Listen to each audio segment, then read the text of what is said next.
Hello, it's Phillip Taylor speaking from Richmond Green Chambers in London. This morning I'm looking at a book which has come to us from the Disability Rights UK organisation.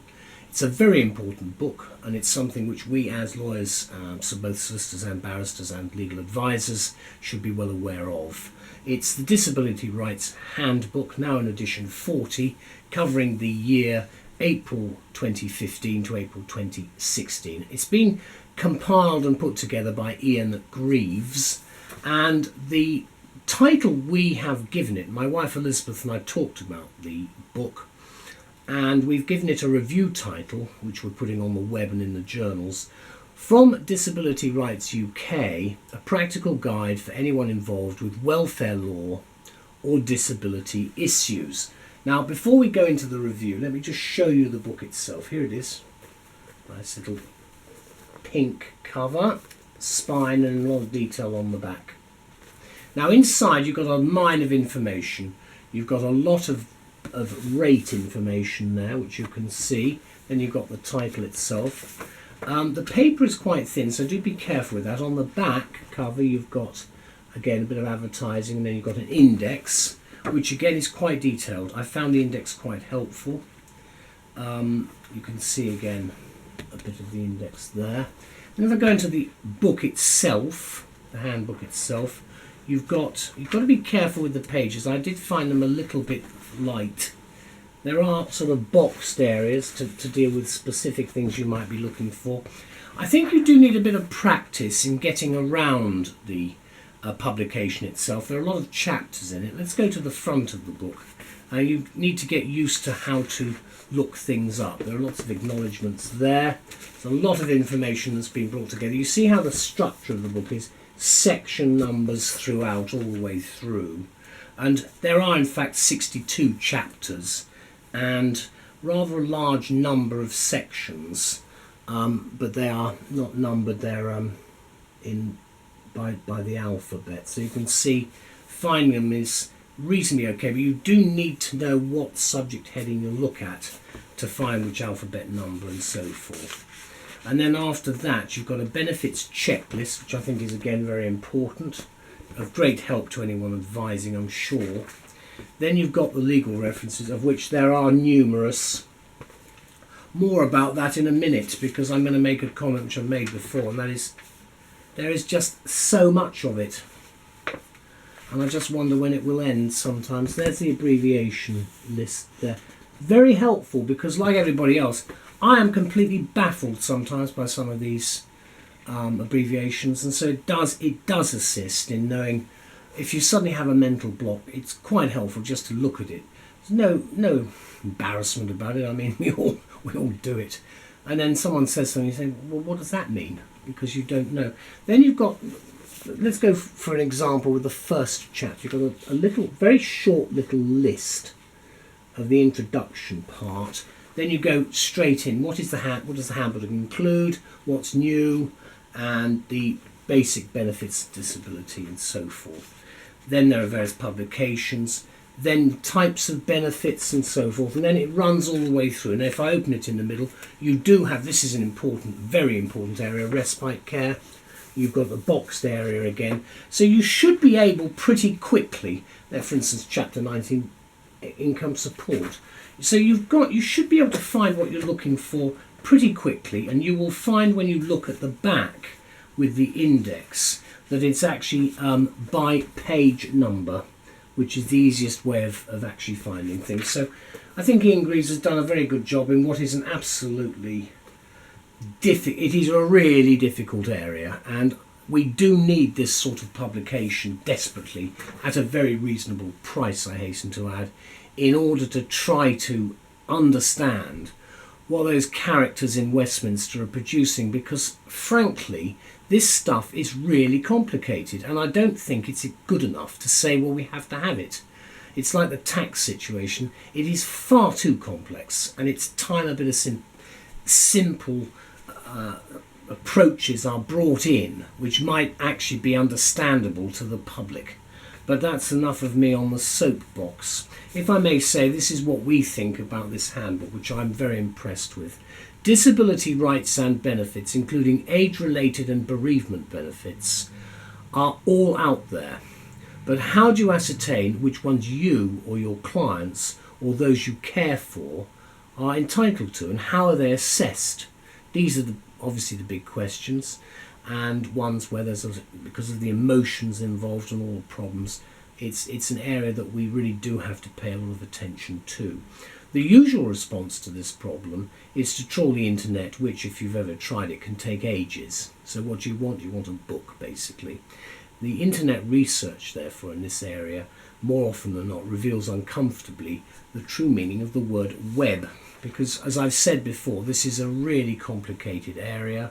It's always been complicated. They've never tried to make it that simple.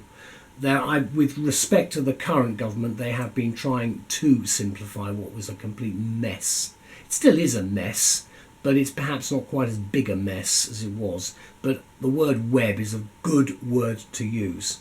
Help, of course, is ever at hand, so let's be positive about this. Within the pages of what is an easy-to-read, easy-to-use handbook, published annually by Disability Rights UK. The subtitle of the work indicates its scope. It's a guide to benefits and services for all disabled people, their families, carers and advisors. And that, of course, includes legal advisors. And the legal bit features pretty quickly in the document because you've got all the rules, regulations, orders and acts of Parliament. So both the primary and the secondary legislation.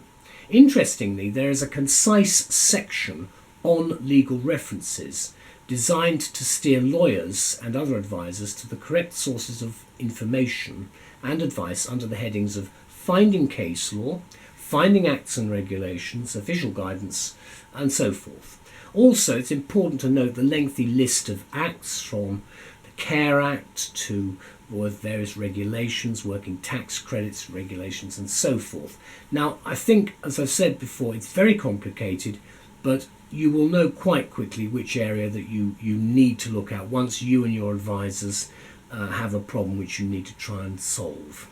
Yes, some of the material seems complex, of course, but rest assured this is a truly, in our view, a user-friendly publication for a wide range of readers, the disabled of course in particular, and considering the wealth of information it contains, it's clearly and logically organised throughout. That, I thought, was its greatest assistance to us, because I think you can find things pretty quickly, and you will know from some of the practice books we have how difficult it can be to find things sometimes. You can waste an awful lot of time. It's published in a handy paperback format, which you've seen. Paper's a bit thin. It functions as a genuine time saver, though, and with a host of time-saving features, including the directly relevant internet links. Again, you have to use the web to a certain extent today anyway. So those either offering or seeking advice across an extraordinarily wide range of welfare issues will find it invaluable. This is an important part of welfare law, this document. Produced by a team of 20 expert contributors and over a dozen checkers, checking accuracy. This is reliably the most accurate handbook currently available on this often complex and certainly diverse and sensitive subject. The fact that it's now in its 40th edition indicates its enduring accuracy, authority and appeal, and thank you for continuing to produce it. And here's another service offered by Disability Rights UK. It's called the Handbook Updater. It's published bi-monthly from June 2015 to February 2016 and arrives by email in printable format. For a small extra subscription, it keeps you completely up to date with legislative changes throughout the year. Now, I'd like to end this by making just an observation that anyone and everyone personally or professionally involved with disability or welfare issues really does need this handbook. It's ideal for the CABs, the Citizens Advice Bureaus, for lawyers of course, and for civil servants in the relevant government departments and local government departments, or indeed researchers or anybody interested in this subject. If you fit into these categories, then this handbook definitely belongs on your desk. Let's have a quick look at it again. I am impressed with it because a lot of work of members of Parliament and some, to a certain extent, elected members of authorities gets down to matters of the sort of rights that you have and what you can claim. This is the book, so therefore you've got to know about these publications. Normally the matters are handed on to other people, but it is quite important to have some idea of what's available. This, for instance, deals with income support, right in the middle of the book. You can see the structure and how it's done. It's got numbering, so you can find things easily. The page numbering is at the top there, so it's reasonably well structured. And if you go towards the back, we've got retirement pensions, so you've got a lot of information, again, directly relevant to disability issues. Then, as I say, the one thing I would just remind you again, front inside cover, easy to read statement of the actual benefits rates themselves from 2015. And again, as I say, once you get used to the book, there's the content section, you're well away very quickly. Thank you very much to Disability Rights UK. I'm grateful that you've sent me the book for review. I think it's an important one, certainly for us to review. I've put the review where I can so people will know more about this work. And I think it's of great assistance to anybody involved in this area of law, practice, procedure, and where we are as people and what we're trying to do for each other. Thank you anyway to all concerned. Bye-bye.